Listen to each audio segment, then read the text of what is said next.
5 teams will fight out the title, with Newcastle seen here in green and their opponents Hastings in blue expected to be strong contenders. Newcastle has Australian player Ian Anderson at the helm, while the Hastings team has the services of Australian pitcher Jeff Williams to lead the charge. Newcastle also boasts Troy Martin, rated highly in Australian company. Yeah, it's a combination between the pitcher and, of course, the catcher as to what ball is thrown. Other teams include the Newcastle veterans, led by outside John Wingrove, who has been a rep player for 23 consecutive years, including 10 years as player-coach. Sydney Winter, last year's winner, and 7-time county champion Central Coast, are the other two participants. They are certain to be of a high standard and closely contested. Made heaps of room to get across there, and it was definitely his call, but presumably nobody was talking.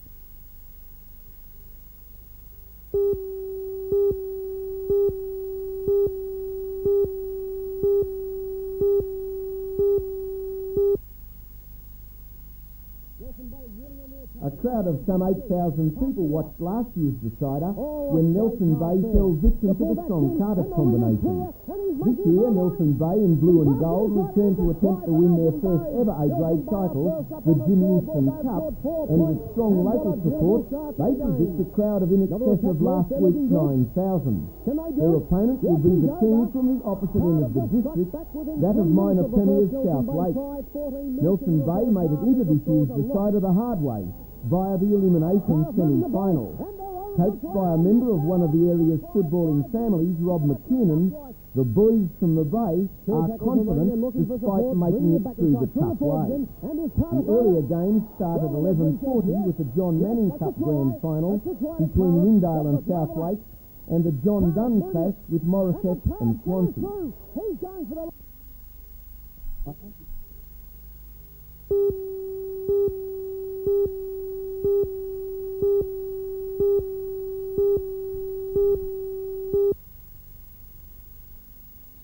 North has the unusual combination in the attacking role of a father and son duo. The former international 42-year-old Paul Willett and his state junior captain son David will combine to try to defeat South. The pair scored the goals in the 2-1 win over Sunnyside in the major semi-final a couple of weeks back. North, seen here in the blue, won last year's grand final. South have a trump card in the top-flight midfielder Jeff Deering, and he could turn out to be the bogeyman for the Blues.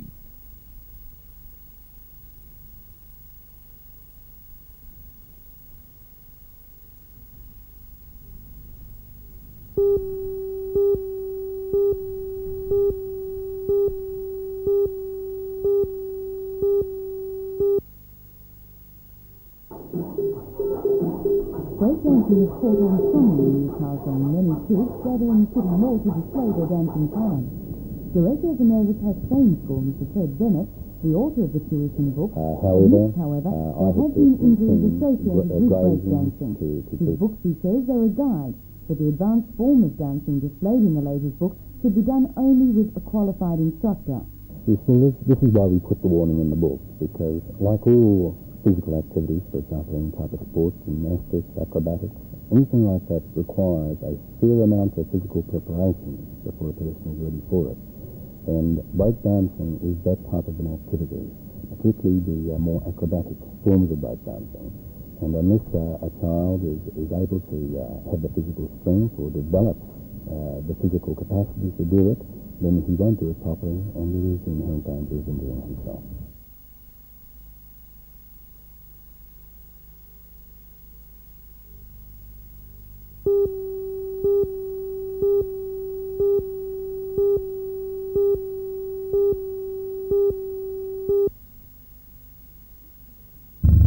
This is the parcel of land on the western side of the college which will soon be the nursing block. $1.1 million in funds has been allocated to the 3 stages of the project, which will take 3 years to complete.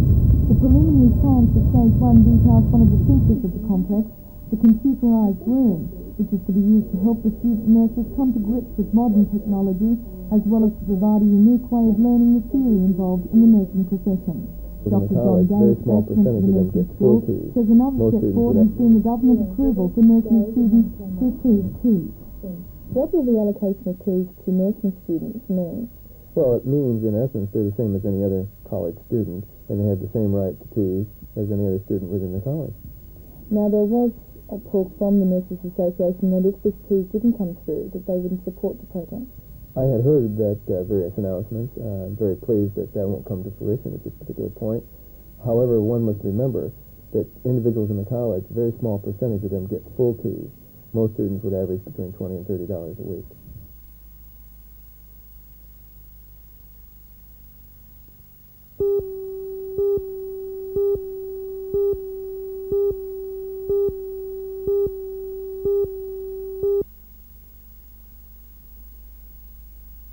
Their lack of progress, their lack of leadership, their lack of planning, and Newcastle City Council will have to smarten up.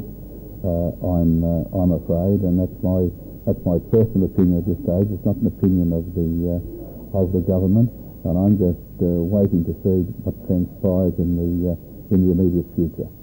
The council has suffered from unrest since the last local government elections, when the citizens group used the council computer disk of names and addresses of local voters to send out thousands of how-to-vote letters, drawing protest from Labour aldermen. The election saw Labour lose control of the council, although Lord Mayor Alderman Joy Cummings was re-elected, but without majority support on council.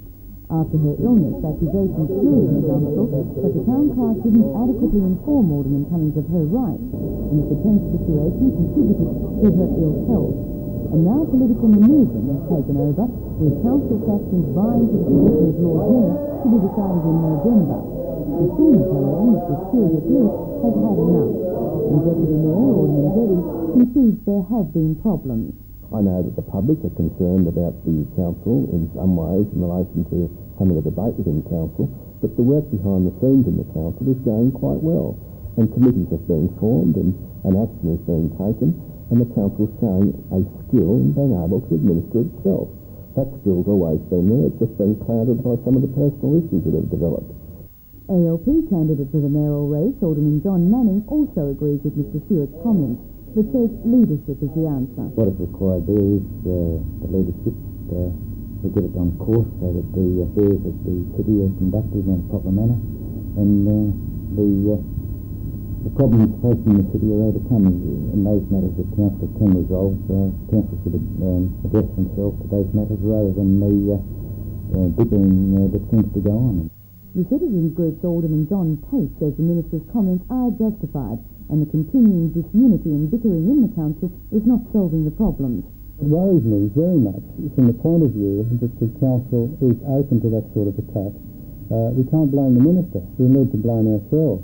After all, the council is by and large the master of its own destiny, and council hasn't been performing in this past 12 months. So it's no good blaming anybody else but the council and the council of the 21 aldermen.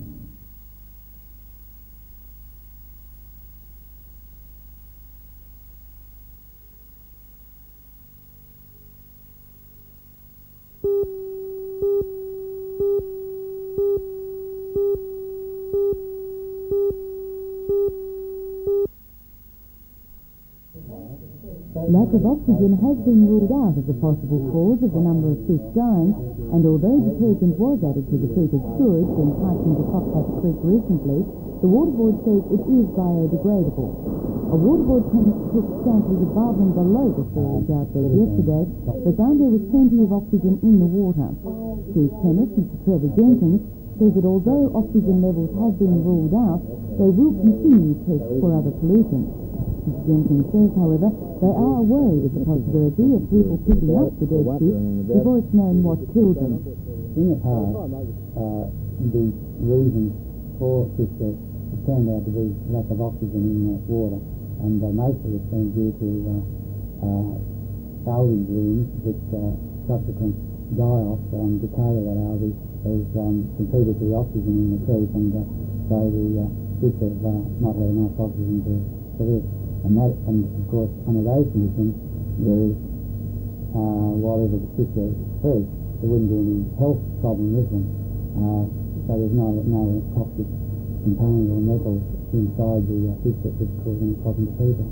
But we haven't found the reason for this at the moment.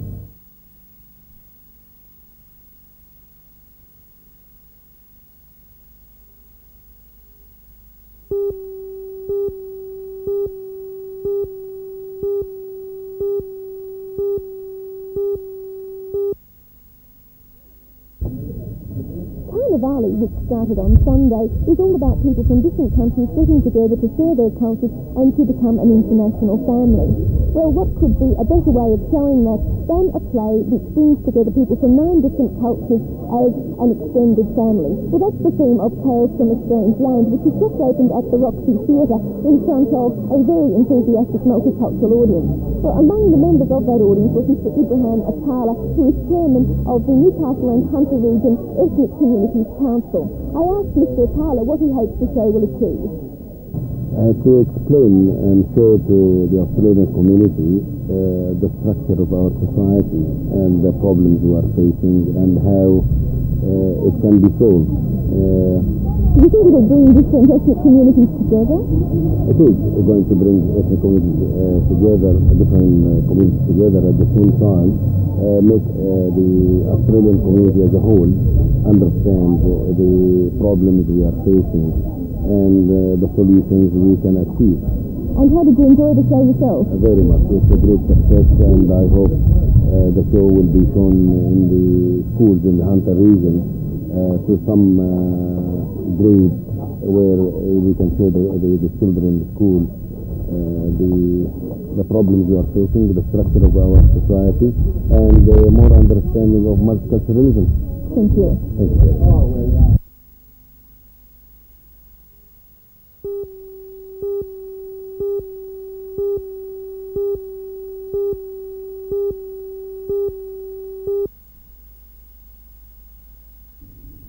Dr. Peterson said some of the problems people could face when they reached middle age included fear of death, a lack of direction in life, and uncertainty in their marriages. He said, however, there was no reason why people couldn't make middle age one of the happiest periods of life, and that education was the best way of making this possible. I think some kind of preparation for middle age, if only we could introduce it into young adults and even into high school years, would be well worthwhile. What is your advice to people approaching middle age? To think carefully about one's relationships. A lot of people in midlife find that they tend to look more at relationships and think about them more.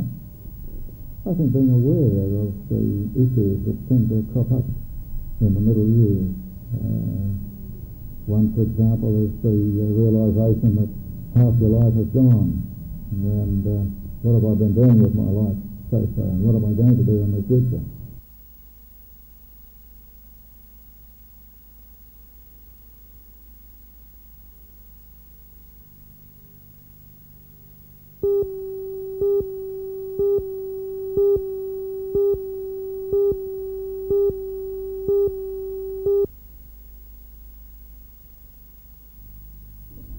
One translator station will be established in Gosford to serve an area extending from Niagara Park to Umina and from Erina Heights to Carryong.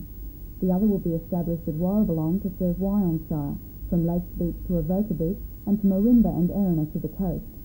As an environmental requirement, the 3 Sydney commercial stations and NBN will use the same towers at each of the 2 translator stations.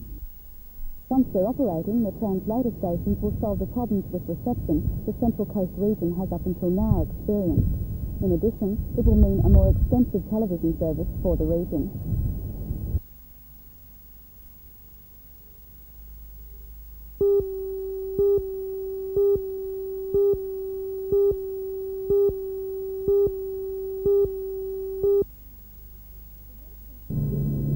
The Works and Planning Committee, at least, have taken some note of the Minister's comments about the Council's inability to make decisions, but it seems that decision-making still takes some time.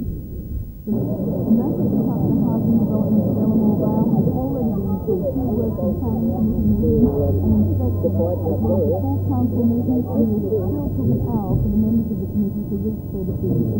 The reason it was taken back to the Minister was that at the last Council meeting it was resolved that only 29 cluster houses could be built, instead of the developer's original plan of 24 cluster houses and 16 aged persons units. Because it's a housing commission project, the Council has no authority to change the proposal, and if it did start the Regulation Convention, it would have to seek ministerial approval. The council was trying to decrease the use of roads in the number of houses. As the city planner, Mr. Gary Fielding, pointed out, under the council's plan there would be an estimated 92 people living in the complex, and under the developer's plan there would be 93. The developer, Mr. Jeff McCoy, addressed the meeting saying that the council was stifling development by continually knocking them back. He said his company was playing by the rules by making sure the project complied with council code, and he expected the council to do the same. Eventually it went to the vote, and it was decided 5 votes to 4 that the committee would recommend to council that the amended development of 22 cluster houses and 16 aged persons units go ahead.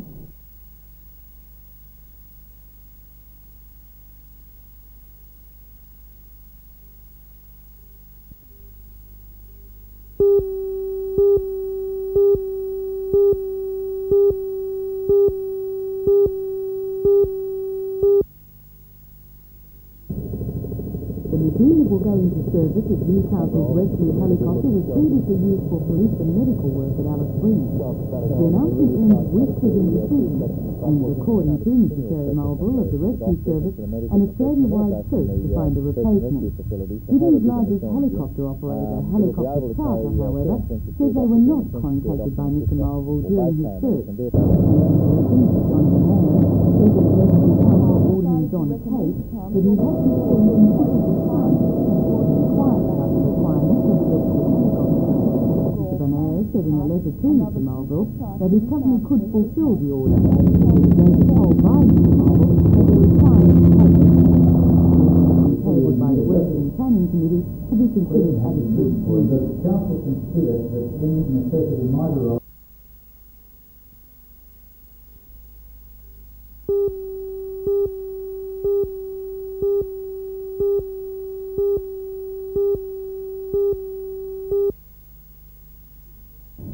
The committee decided to ask for an updated version of the traffic study after a number of submissions by residents, groups, bus companies and students.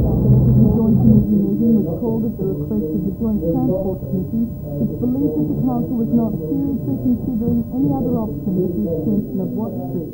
The Residents Committee was joined by a representative from the Chamber of Commerce in Newcastle in putting the case for the Pacific Street option. They say that Watt Street would make an ideal pedestrian thoroughfare from the central business district of Newcastle to the harbour foreshore. They also say the historic railway building and customs house should not be divided by a busy roadway. The bus companies, as well as the Urban Transport Authority and the police, believe that Watt Street is the most practical road link to Wharf Road. They say the extra $1.5 million needed to extend Pacific Street through the proposed parkland is unnecessary.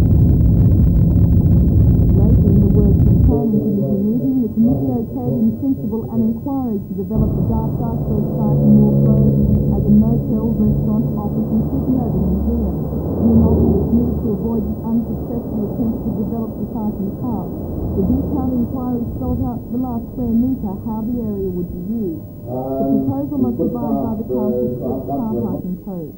And if a development application is made, the plan will have to go before the Civic Design Advisory Panel to ensure that it will fit in with our new look harbour foreshore.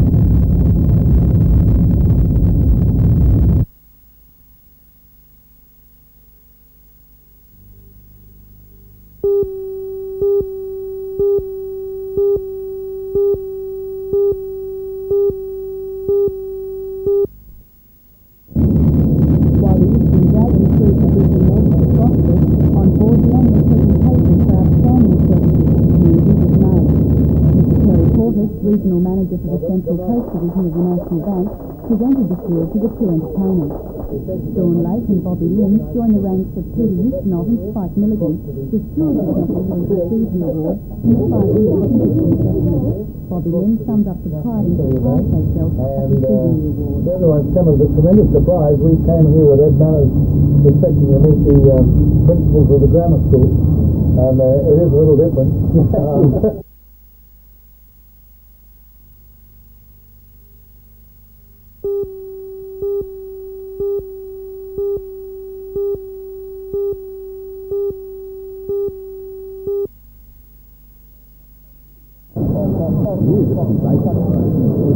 moving towards the displays at the Bracken Quarter Research Station's open day showing the increasing number of products that have become essential to oyster growing. Even the traditional bag oyster seems likely to be replaced by new automatic oyster grading machines like Strait, coupled with sophisticated weighing devices. The result is a safe count of oysters of a set size, cutting the weight incurred by the existing somewhat labour-intensive.